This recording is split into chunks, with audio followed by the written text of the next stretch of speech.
Bismillahirrahmanirrahim. Tuan-tuan dan puan-puan yang dirahmati Allah sekalian. Ya, ini 4 kalimat yang telah pun tuan-tuan ambil. Hari ini kita akan bahaskan fi'il amar ya.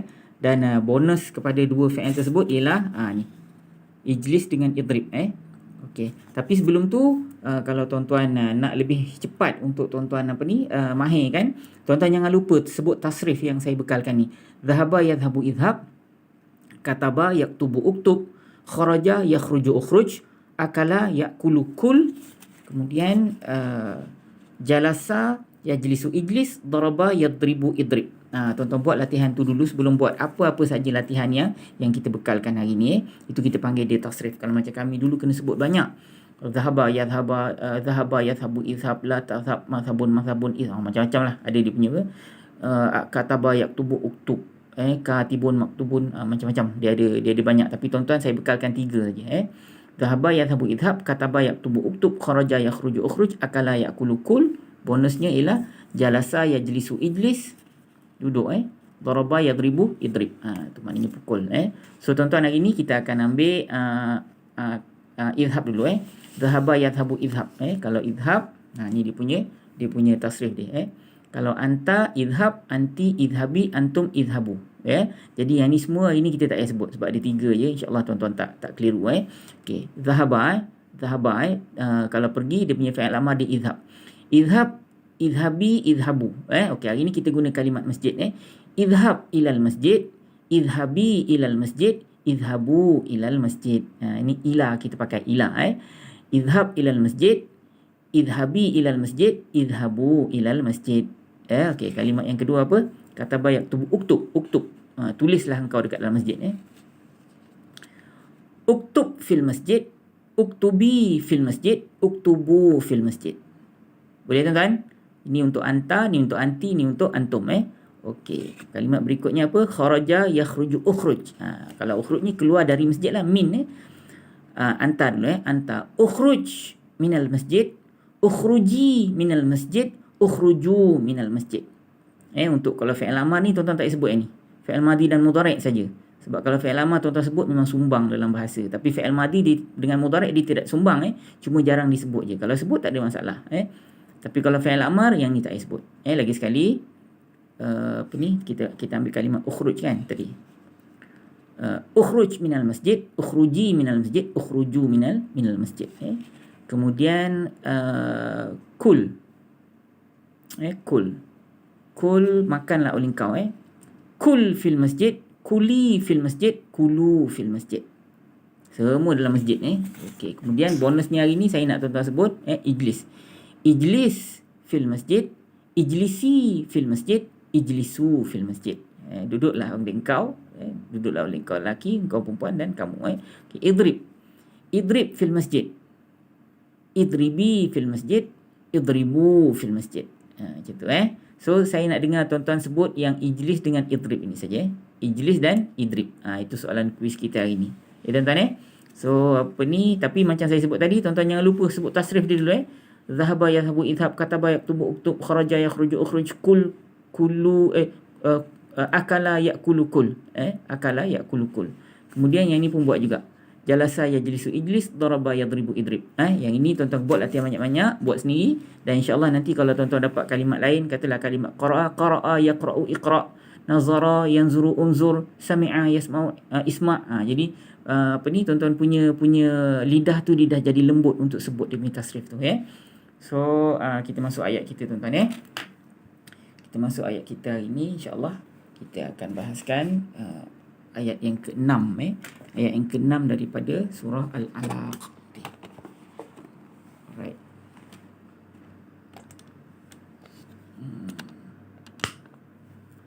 Ni ayat dia. Kalla innal insana la yatgha.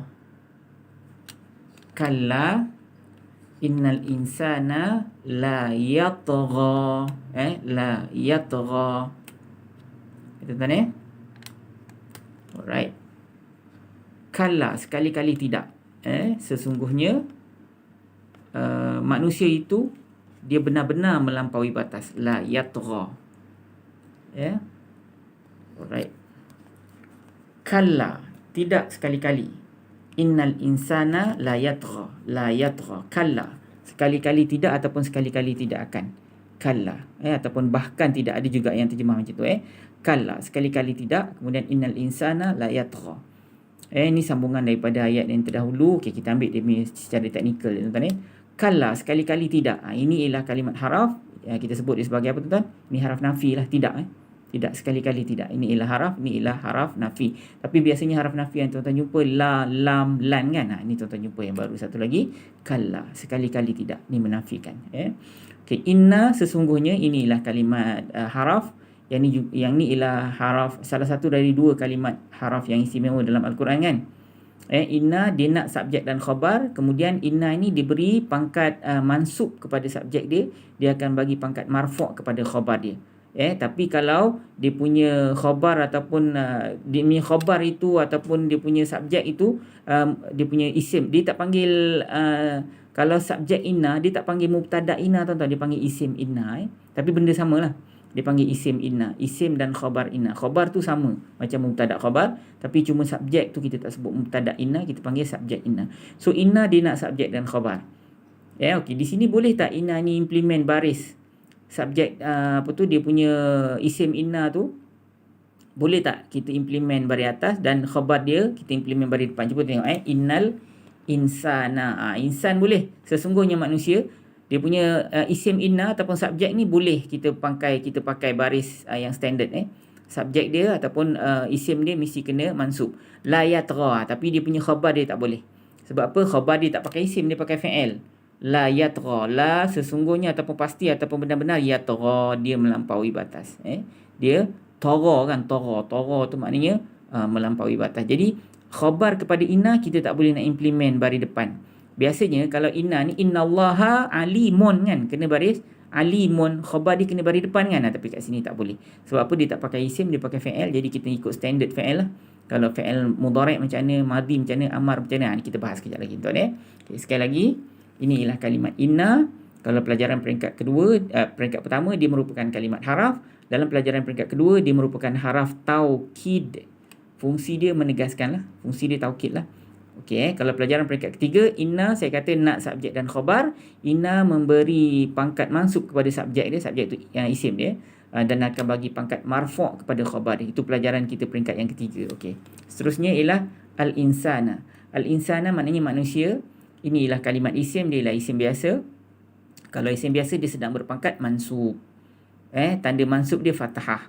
Penyebab mansub dia apa? Subjek kepada inna ataupun isim kepada inna. Jangan kata mubtada inna. Tak betul mubtada inna. Kita panggil dia isim inna. Tapi benda samalah. Mubtada dengan isim dalam konteks inna tu dia sama benda dia. Okay, ini ialah isim inna. Jadi isim inna mesti kena dapat pangkat mansub. Okay, tuan-tuan La yatgha. Okay, la yatgha ada dua kalimat. La yatgha ada dua kalimat. Sebentar tuan. Okey, saya betulkan. Yatgha ni ada dua kalimat. Yang pertama la, yang kedua yatgha. Nanti saya besarkan. Okey. Yatgha ada dua kalimat. Satu la, satu yatgha. La ni ialah kalimat haraf, dia ialah haraf taukid ni. Maknanya benar-benar sungguh-sungguh kan Ni ialah haraf taukid. Kemudian yatgha dia melampaui batas dia melampaui batas. Ini ialah kalimat fa'il, iaitu fa'il mudhari'. Fa'il mudhari' dia mabni ke mu'rab? Dia mu'rab. So dia mu'rab marfu' ke mu'rab mansub ke mu'rab majzum? Tengok elok tuan-tuan Dia asalnya dia marfu'. Tapi kalau dia diganggu oleh geng kereta ataupun geng motor, barulah dia berubah. Kalau dia diganggu oleh geng kereta, geng haraf nasab, maka dia jadilah mansub. Kalau dia diganggu oleh haraf jazam, maka jadilah dia majzum. Tapi dia ni adakah diganggu? Tengok la ni masuk geng tak? Dia masuk geng motor ataupun geng kereta tak? La taukid dia tak masuk geng kereta ataupun tak masuk geng motor. Ada la yang masuk tau. La al-amar tu ada tapi ini bukan Ini bukan la al-amar, ini ialah la taukid. La taukid dia tak masuk geng Okey, yatgha tu maknanya dia sedang berada dalam keadaan asal dia marfu' lah. Cuma tanda marfu' pada fi'il mudhari' Allah pakai 3 teknik nak tunjukkan kita. Kadang-kadang Allah letak dhammah dekat ujung, ini tak ada. Kadang-kadang Allah pakai haraf illah dekat ujung. Kadang-kadang Allah pakai nun dekat ujung kalau dia termasuk dalam fi'il yang 5. So ini Allah pakai apa tuan-tuan? Tengok ada haraf illah kat ujung kan? Okey, tanda marfu' pada kalimah yatgha ini ialah haraf illah di hujung ataupun haraf mu'tal di hujung. Tengok ya ni. Nampak tak? Itu teknik yang kedua. Kalau tuan-tuan tengok balik tuan-tuan punya diagram diagram fi'il mudhari', tuan-tuan akan dijelaskan tentang macam mana tanda-tanda yang Allah Taala gunakan nak tunjukkan yang kalimat itu sedang marfu' pada fi'il mudhari'. So tuan-tuan, ni saya balik-balik dekat kita punya pelajaran hari ni. Saya nak tengok tuan-tuan sebut ijlis dengan idrib Ijlis. Ini kita semua pakai masjid lah. Okey, kalau ijlis fil masjid, ijlisi fil masjid, ijlisu fil masjid. Idrib fil masjid, idribi fil masjid, idribu fil masjid. Semua kita hentam pakai masjid saja sebab kita nak fokus pada kalimat fi'il ini untuk tuan-tuan ubah-ubah kan So tuan-tuan hantar tuan-tuan punya voicemail ke 0108173131 nanti saya semak So biasanya tuan-tuan jawab dengan betul. Saya seronok dengar tuan-tuan punya suara perempuan, tuan-tuan semua hantar voicemail. Saya seronok dengar tuan-tuan cakap Arab mungkin ada di kalangan tuan-tuan yang pernah belajar bahasa Arab sebelum ni, tapi yang mana tak pernah belajar bahasa Arab sebelum ni, bila tuan-tuan sebut perkataan tu rasa macam kita dah mula nak faham bahasa Arab, insya-Allah So terima kasih atas perhatian. Assalamualaikum warahmatullahi wabarakatuh.